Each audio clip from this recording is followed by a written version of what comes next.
Okay, I don't know why this just popped in my head, but I've been wanting to do a video about this movie for a while. And it's actually a kids movie that I think kind of gets overlooked and overshadowed by its dark subject matter and controversy behind it, I guess. And I just want to talk about it because every time I go on a trip or a convention that's like longer than like a 2 hour drive, I always think about this movie because growing up, my brother and I watched it pretty much religiously to kill the time um, during the drive to like New Jersey. Most of the time, to like visit my aunt and stuff. But we watched this movie all the time, like over and over. And sometimes we would watch Legend of Zelda tapes that we had from like way back in the day. But today I'm going to talk about probably one of my favorite animated movies, and that's The Brave Little Toaster. Um, And oddly enough, this movie is not streamable anywhere. I don't know if it was on Disney Plus at one point, and then they removed it because of the controversy stuff. But the other two are To the Rescue and Mars are available for streaming. Now, those movies I will not be talking about today because I just don't like those movies as much. The Brave Little Toaster Goes to Mars is definitely better than To the Rescue. But I think so. The Brave Little Toaster came out in 1987, and that was way before I was born. So I didn't like vivid. I didn't grow up when the movie came out. Um, I I'm not too sure if it came out in theaters. I would imagine it did. I'm not gonna get into like how much it made at the box office and stuff like that. I'm just gonna tell you guys about the movie and my memories of it and stuff like that. But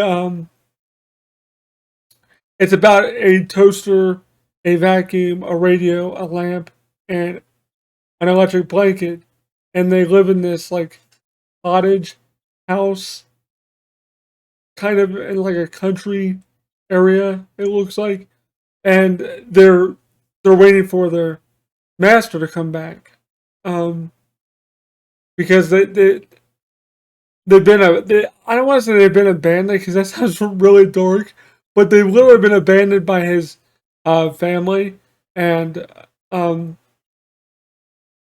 well by him and his like mom and dad, but they never really show the parents. They just show the master as they call him in flashbacks and stuff and like dream sequences and stuff that the blanket has. So they're basically like left at this house all alone, and it's kind of like Toy Story because they're actually like sentient appliances. Like there's also an air conditioner, and I'll get into more of the appliances you see in the movie. But there's an air conditioner at the beginning of the movie that basically tells them that he left and he's never coming back, and they're like, "Oh no, you're wrong," and then he like has like a freaking meltdown and like blows up. Um, So they're all like up. They all upkeep the house while the master's away, and then while they're doing that, they they do a little montage of like where the radio plays the song Tutti Frutti. The what ba da da Tutti Frutti. Yeah, that song. Um, I believe that's what it's called. I believe it's called Tutti Frutti. I don't remember who it's by, but I remember that scene. That scene's super iconic for me, and it sticks in my mind because the first part, the radio like jumps down the stairs and it just starts, and then they're all just like dancing around the house. It's kind of a really cool, cutesy scene to just see them all interacting and having fun with each other. Um, but then after that, after they get done cleaning uh, the house, they find a picture of the master, and Blanky wants to keep it. They call him Blanky, but whatever. I'm just gonna call him Blanky. It's a blanket, but I'm gonna call him Blanky because that's what they call him. Um, so he finds the picture and he wants to keep it. Um, but the vacuum is kind of a curmudgeon, and it's like, "Oh, get rid of it. You're such a whiny baby," something like that. I don't know. He says something to the effect of that, and like they they're arguing over the picture, they're fighting over it, and the picture frame shatters. Blanky gets upset, goes up in the attic, um, thinks he sees the master's car coming like up the roadway, but in reality it's like a daydream or like a hallucination. I'm not really sure. But once he realizes it's not him, um, he like cries and then he just comes down and cries because they also all hear a car and they think it's him, so they all run back into where they were and they wait for like a couple minutes and they realize it wasn't him. So they go. They all get sad, and that's when Toaster's like, "Okay, we're gonna go find the master." So that's what they do. And this is where the movie gets kind of weird because they literally like rig up this like desk chair, like a computer roller chair, to like the vacuum and somehow power it. I don't remember how they like rig it together to where like the vacuum can get power and like Lampy can get power, but basically they rig it up to where they can get power, and they just go out into the like woods and go down the road and like they're basically trying to find him, and then that's where they play the song "City of Lights," and that's probably one of the best songs in the movie. It's one of my favorite songs in the movie. Um, But I love that song. That scene and that song is really iconic for me as well because I vividly remember that scene because I've seen the movie so many times. So they basically go through and they stop all the way like in a swampy lake area. Um, I forget they meet up with somebody in like this swamp area, like a bunch of mice or like moles or something, and like they try to drag Blanky down the hole. Maybe they're gophers. I don't know, but they like try to drag him down a hole. I guess to like keep him for warmth, because he has a heated blanket because he has a nose like a dial knob. So I'm guessing he's like a heated blanket. Um, so that happens. They save Blanky, and then they stop for the night. There's a storm. Blanky gets blown away at one point, but there's one scene in the movie. It's like a nightmare sequence that Toaster has, and it was really creepy. And I think this is one of the reasons why it's got like partially like a controversy to it because it's like a nightmare sequence with Toaster like dealing with, like surviving a fire of some kind, and then like this weird, creepy clown firefighter like says run, and then like all these forks are like trying to like stab Toaster. It's a really screwed up scene that is actually really creepy, and I think that's one of the scenes as to and one of the reasons as to why parents and people say it's like too dark of a film and like kind of scary. Like yeah, I'll give you that. Like that scene is kind of creepy and weird, but it's not like horrifying. It's not like Stephen King it levels of scary. Like it's kind of creepy, like just a clown firefighter looking thing. But like I'll put a screenshot of it up if I can find it. If not, I'll just grab my own because I had the DVD right here, so I'll just grab my own. I gotta dig through the movie and find it because I don't remember how far in the movie it actually is.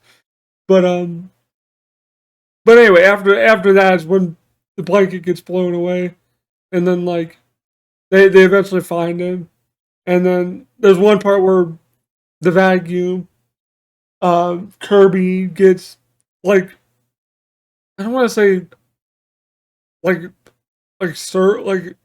like a power surge or something happens, and he almost gets like fried.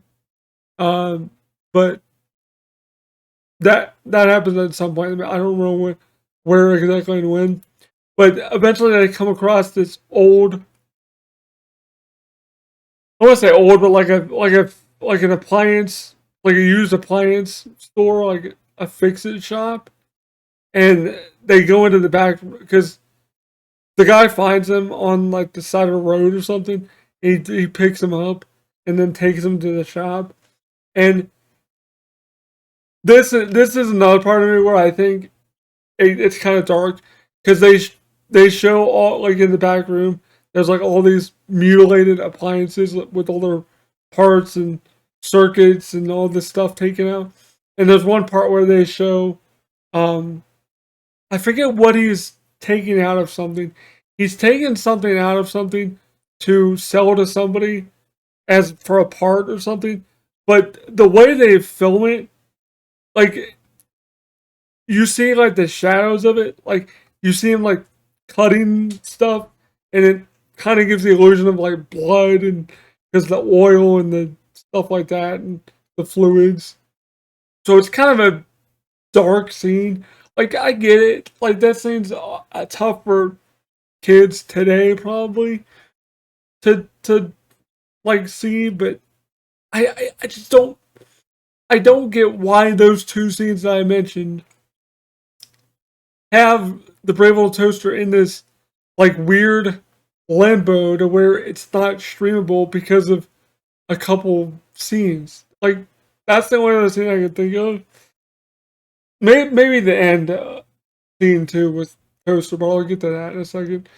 But that those are the only two scenes I can really think of that are really dark in the movie. I guess because it deals like the death of appliances as being like human. I guess I don't know, but I just don't agree with it not being watchable. That's one of the reasons why I still collect physical media today. Is because of that fact.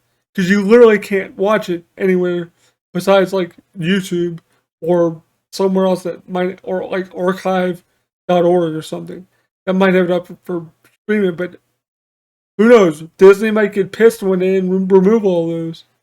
So who knows? Like that's why I have this. But anyway, after that scene, um, they finally eventually cut to like Rob. I think his name's Rob, the master, as like a young adult. I want to say he's in like his early 20s, and he's like with the I forget what the hell was the his girlfriend's name. I don't remember her name. Was it? Oh, was it? I literally can't remember it. It's gonna bug me. But anyway, it shows him like living in an apartment or something, and like they find the apartment, and they I believe this is I'm thinking of the right part of the movie that it's like his apartment. It's either his apartment or someone's apartment. Like someone picks them up and takes them to an apartment. I don't remember if it's his or someone else's, but whatever. Basically, they go into an apartment with all this cutting edge, like new fangled stuff, like a computer, a newer lamp, um, like a toaster oven, uh, other stuff like that. And there's a song called "Cutting Edge." That's why I used those words. Um, but then after that song, they eventually like leave that place and find out. Um, like I said, they knew where the master was. Like that's where Rob was, but I don't think he was. They were actually in his apartment or whatever. So eventually, they get thrown out into this giant. I don't want to spoil the movie, but spoilers if you haven't seen it. If you want to watch this, I'm gonna kind of spoil the end of the movie here. They get taken to this junkyard where like cars and other stuff goes, mainly cars. It seems like a lot of cars.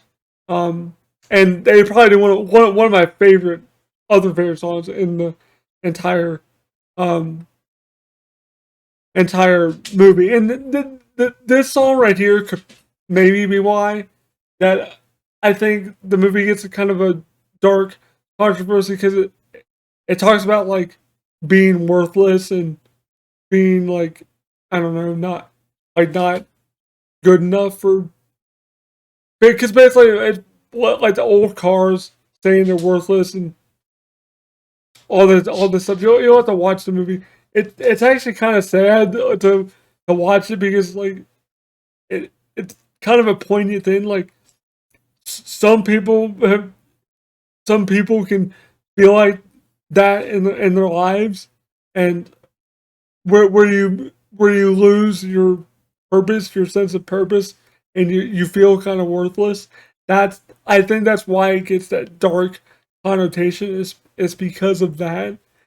Um, because it's a really depressing song. Because like it just makes you think like, holy crap, these cars really are past their prime and they feel worthless when they exposition their stories when they were in their prime, and then you just see them get like crushed and demolished by this like giant compactor thing. But anyway, after that song happens, um, Rob is at the junkyard because he likes to repair old stuff. He like picks up junk and repairs old. I just remember her name.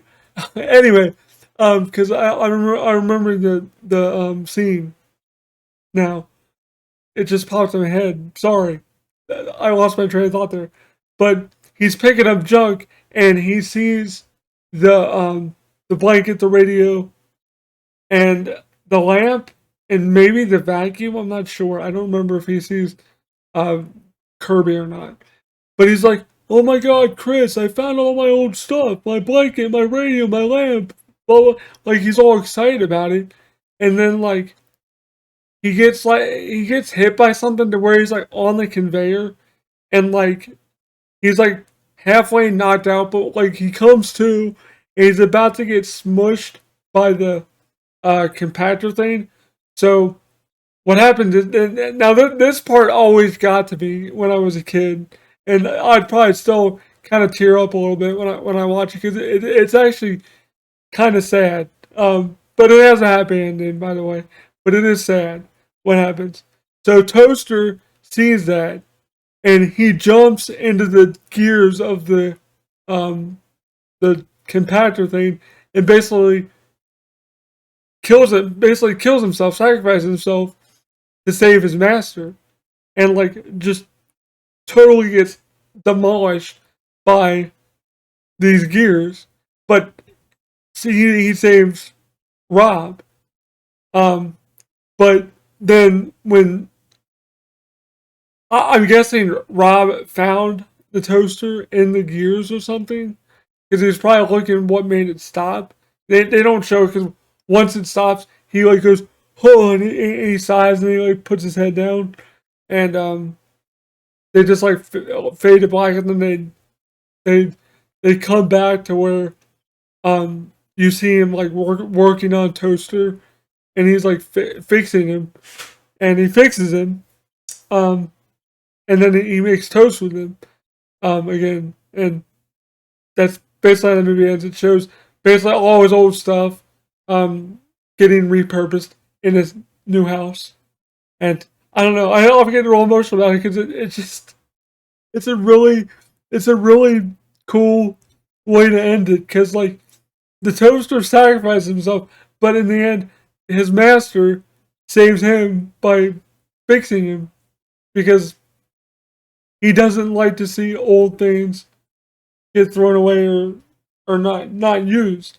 Which I think that it's a good message for today too. Like if you have an old something laying around that can be fixed, fix it. Don't throw it out. There's memories tied to those things. If you can fix it, you should try to fix it. But I don't know. Brave Little Toaster always just kind of stuck with me as one of these movies that kind of get overlooked and overshadowed because it's really not available to stream anywhere.